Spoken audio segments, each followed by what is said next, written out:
This video is brought to you by the Ridge Wallet. More on them later.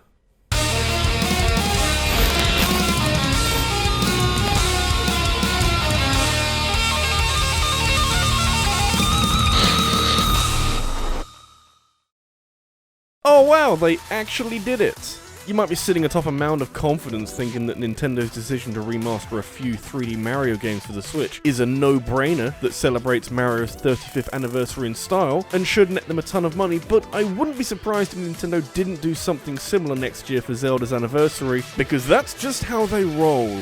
A lot of people were saying that Super Mario Sunshine and Super Mario Galaxy couldn't even be re-released on the Switch because of how much the hardware has changed since their respective consoles, and yet here we are, able to experience 11 years worth of 3D Mario games and all their, shall we say, eccentricities? There's no doubting the quality of these games, and 2/3 of this collection would grace any discussion about the best games of all time, but that doesn't exclude them from having design flaws and some surprisingly difficult levels. I can't think of many better ways of filling time until Nintendo remembers Super Mario Galaxy 2 exists long enough to release it as DLC than discussing how tricky 3D Mario games can be sometimes. We could be here for a long time.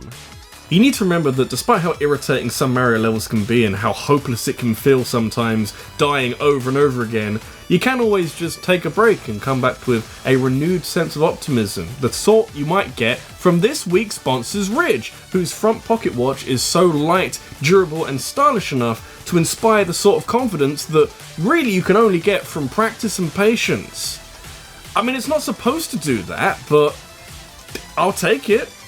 Given how advanced we're making all of our things these days, it's a bit strange how little wallet-making technology has progressed over the years. We've got phones that can do crazy things, but wallets are still leather and heavy and too big for our pockets. Luckily, Ridge is here to help out with their sturdy wallets that can hold up to 12 cards with extra room for cash, and with more than 30 colours and styles to choose from, you're very likely to find something that suits your tastes. Plus, Ridge were kind enough to send me one of their waterproof commuter backpacks with a shock-resistant laptop holder and an external USB port for on-the-go charging. Honestly, once I start going on public transport again, I'm definitely using this as much as possible. Ridge comes with a lifetime warranty, so you can buy one wallet for the rest of your life if you like, with a 45-day return window for a free refund if you're not such a fan. Get 10% off today with free worldwide shipping and returns by going to ridge.com/RabbidLuigi and using the code RabbidLuigi. It's time to move your wallet into the future. Okay then, let's talk about Mario's hard levels.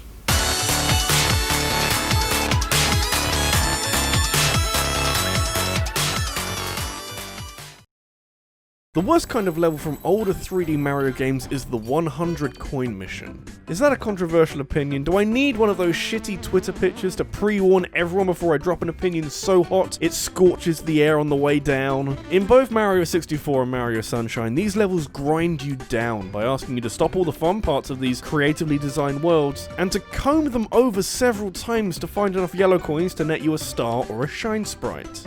A decent idea in theory, but one that falls apart somewhere around the 20-minute mark of extensively exploring one level for the few remaining coins, with every appreciation for any good level design long since withered away. They're just too much to be fun, and I'm glad that future 3D Mario games have either reworked them into something more creative or removed them entirely. 64 and Sunshine weren't so fortunate though, and while I could talk about how Gelato Beach and Rainbow Road's 100 coins bore me to tears and wish for something less mind-numbing to do, I think the smart pick is Super Mario 64's Tick-Tock Clock. A level I actually really enjoy and appreciate for its creativity, but also I'd rather swallow a bag of needles than find 100 coins in it. At least I'd feel a lot less pain. Tick-Tock Clock is actually one of my favourite levels in all of Super Mario 64, and I feel like I need to say that to set the stage before I elaborate on how collecting 100 coins ruins everything. Sounds like a clickbait title, but honestly it does. It's actually very simple really, because Tick-Tock Clock's appeal is how you can jump into the overworld painting at different times on the clock, and all you need to know today is that you kinda need the time set at 12 so that all the conveyor belts and rotating platforms stay where they are, because we're gonna explore the whole goddamn area for coins and there's nothing you can do about it. The verticality in this level, which generally makes it a unique stage in Super Mario 64, works against it here, because with all the platforms frozen in place, you need to make some very risky jumps to reach areas with lots of coins, with the price of failure either being a temporary loss of progress at the cost of some of your health, or you'll fall all the way to the bottom and have to start it all over again. It's a decently fun level when you don't have to spend too long in it. Can't believe they named a lip-syncing app after it though.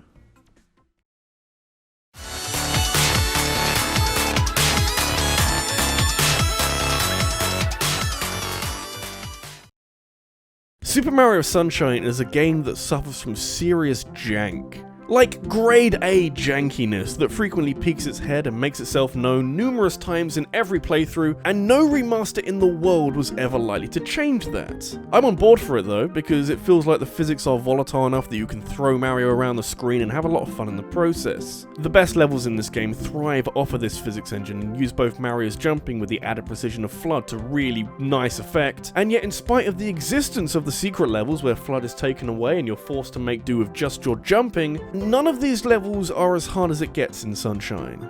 No, my friends, Super Mario Sunshine's infamy can be found hidden in the hub world, tucked away in an innocuous location not in keeping with the horrors that lie within. No one is ever prepared for pachinko. All of these years later, and I still don't understand what this level is or why it's in my Mario game. I mean, I know what pachinko is and how it works, but what kind of thoughts were flowing through Miyamoto's head when he and his team decided to base a whole level on what it would be like if Mario was the ball being thrown around inside a pachinko machine?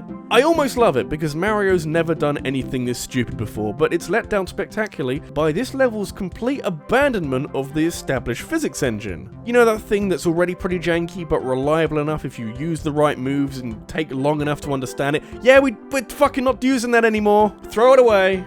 Launching Mario into the main body of the pachinko machine demonstrates exactly what's wrong with this level, since the game seems desperate to retain your sideways momentum even after you've stopped moving, say, on a peg. This makes it very hard to control where you go inside the machine, and since you need to visit every pocket to pick up red coins, you kinda need a bit of control to get there deliberately. Missing a pocket altogether will send you towards the hole in the bottom, which will always kill you and reset you back to 0 red coins, and while it makes sense thematically since that's kinda how pachinko works, the margin for error is uncomfortably small and way too weighted towards random chance. The nightmare scenario is getting every red coin, spawning the shine sprite in the center, but sliding off the pegs above because this level has broken physics and nothing works in the same way as the rest of the game.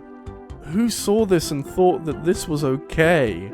For many people, including myself, the glitchiness of the pachinko machine kind of epitomizes everything that's wrong with Super Mario Sunshine, because clearly the devs had a ton of really creative ideas, but they just didn't spend long enough with them with quality assurance and ensuring that all the bugs were ironed out and that the ideas were implemented in a fun way. You know, Sunshine is probably my favorite game in Super Mario 3D All-Stars, but even then, it does push my love of it to a very close edge. Imagine if it wasn't optional.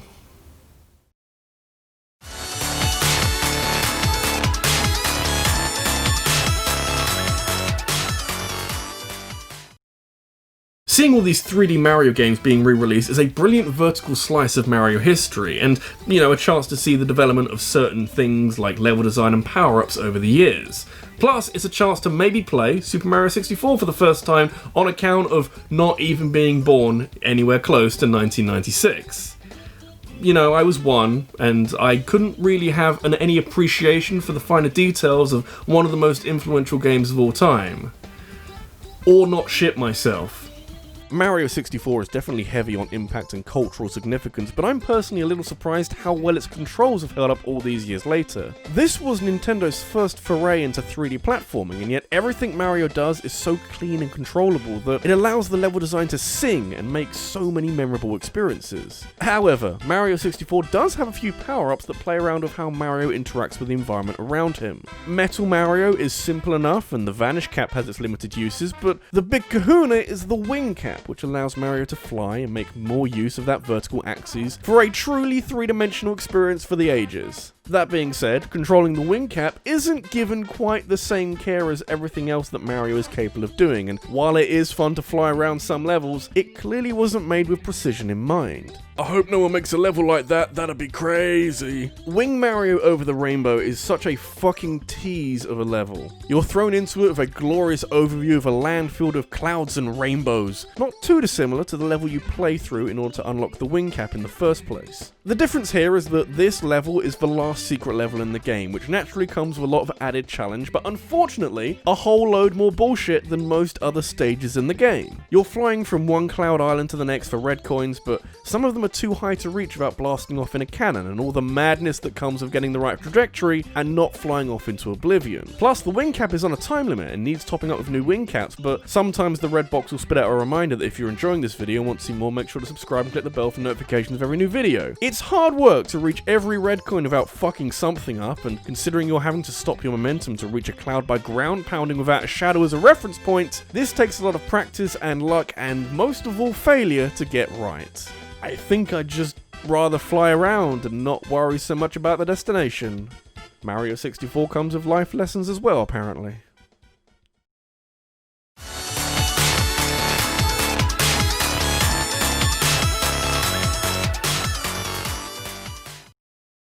Part of the challenge of condensing 3 games into 5 spots in a video is that one of those games was always likely to be comparatively underrepresented. That honour fittingly falls to a Super Mario Galaxy that, yes, has numerous tricky moments to it, but is generally designed to be an easier game than those that preceded it, whether through more solid game design or Nintendo's desire to make something more appealing to people playing a 3D platformer for the first time.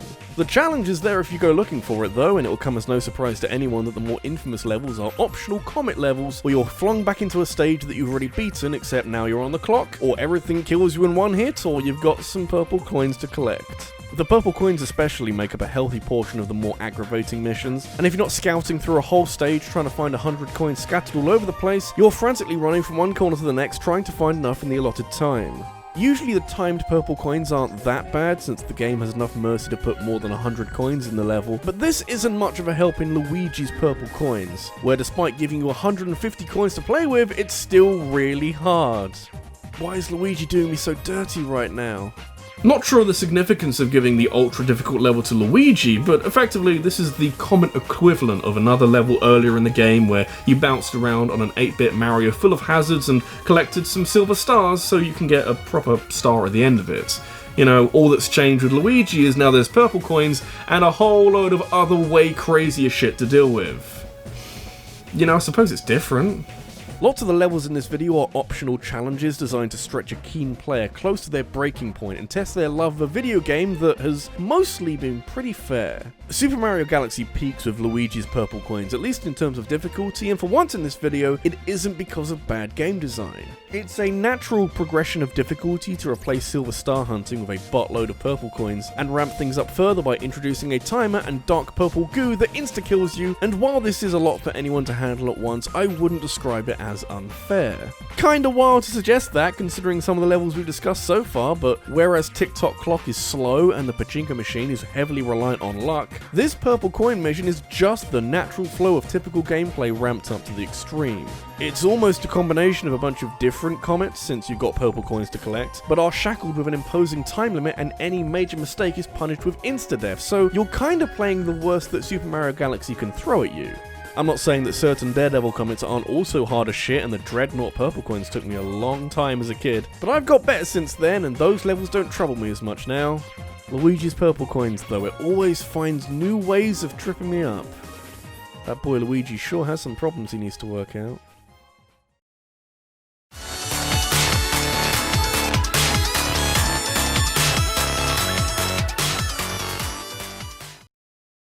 Can we all agree that Super Mario Sunshine is the hardest game in this collection? Maybe not all the time, because Flood does remove a lot of the mistakes that might usually come up during platforming, but Sunshine is guilty of tons of shoddy game design and taking some cruel liberties with optional content. You only need to beat the 7th episode in every world in order to access the final level, which means that you don't need to play the glitchy pachinko machine or slowly push a watermelon along a tiny walkway before you fight Hot Tub Bowser and his awful voice acting. Hiding just below the surface are a handful of levels that are just a little too weird and unfair for their own good, and frankly, my time would be better off spent not complaining about pachinko but talking about the fucking lily pad level. You know which one I'm talking about, don't lie. There's so much baggage that comes with this level, it's a little unreal. In isolation, there probably wouldn't be many issues with the lily pad level, since there's nothing too wild about collecting red coins using lily pads to protect you from the death water, and you likely won't have to struggle for too long until everything clicks and you pick them all up. Just make sure you don't go down the pipe at the end, even if curiosity is screaming at you to do so. All it will do is take you back to Delfino Plaza and force you to revisit the main problem with this level, which is getting to it in the first place. Anybody else find it a bit strange that you need to escort Yoshi all the way across large stretches of water via 2 boats and a hell of a lot of patience to a hidden level that doesn't even require Yoshi? What are we doing right now? Why are we doing this? It might seem like there's a disconnect between a hard level and the frustrating, time-consuming way of reaching said level, but there really isn't, because burning through all your lives in an attempt to beat the lily pad level will render everything that you've done for the past hour completely pointless as you're bumped back to Delfino Plaza and forced to rethink your life a bit. At some point, it starts to feel more like bullying than an actual video game. This is RabbidLuigi, and you'd think for the amount of crap you have to wade through in order to 100% Super Mario Sunshine, you'd get some kind of reward that justifies all the effort you put into it, but actually it's just a still image pretending to be a postcard, and that really does recontextualize a lot of the harder moments in this game. All of a sudden, you're not trying to beat the lily pad level because you might get a reward at the end of it, you're doing it because you're trying to get one up on the developer who's really trying to push you down. Someone was very angry when they made this level.